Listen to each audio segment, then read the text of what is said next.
next question from Andy is it better to manage your own portfolio or get an agent to manage it? Right, it depends on where you live and where your portfolio is, and are you working full time? From my perspective, I ran mine to start off with, and then I turned a few of them into HMOs and took somebody on to manage them. It was a huge learning curve. I think it's very important that you find a good letting agent to manage your properties, and not an average agent or a poor agent. I would say only 1 in 3 agents are any good. I know lots of people who've run into difficulties because they've given properties to agents that haven't managed them properly, and at some points they haven't even been paid the money that the agents have already collected. So it would be better to go to the slightly dearer ALA members, people of the Association of Residential Letting Agents.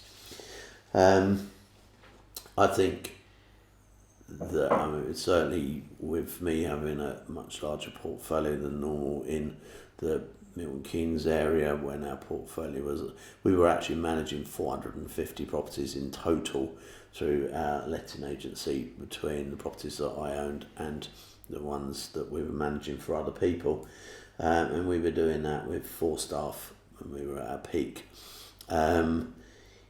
It becomes, if you are managing your properties, a full-time job, so rather than a passive income, and you're going to have to become knowledgeable when it comes to managing tenants, what you can do, what you can't do, all the rules and regulations with it. So I would say if you've just got a few properties, I'd get them managed by an agent, preferably an ALA agent, because like, as I said, you pay a little bit more, you get what you pay for. If you're going to be buying a portfolio and you know where you're going of 20 or 30 or 40 properties, then I would look at managing them yourself or employing someone to manage them, especially if you're out of area.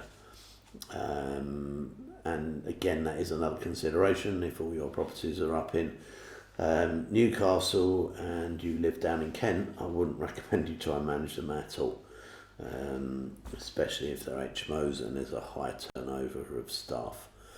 I'm going to jump on for 2 seconds and speak to Luke, who's got a reasonably large portfolio, and ask him what he would say about this question as well. Luke, spotted you on here tonight. Glad to hear you listening. Evening. Just very quickly, number of properties you've got at the moment, how many you've had, and what you would do with managing them. I think 16 at the moment. 16. It was about 50 at the most. Always. I always get a handful that I manage myself, but not a lot of fun, is it? No, most definitely not.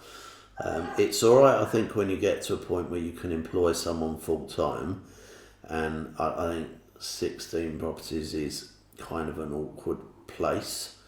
I mean, especially because 5 of those is 24 units, so right. I suppose if you said 40 units, that's what we're talking about. Yeah. End of the day, it's 10-12% and potentially VAT on top of that of your income. Correct. As soon as you hit the 30, 40, 50 mark, then it becomes a pretty obvious decision to employ someone full time to manage it for you. And when I've employed somebody before to manage them, the best person that I got to manage was somebody who'd been managing properties for 20 years, so they were very, very experienced agent.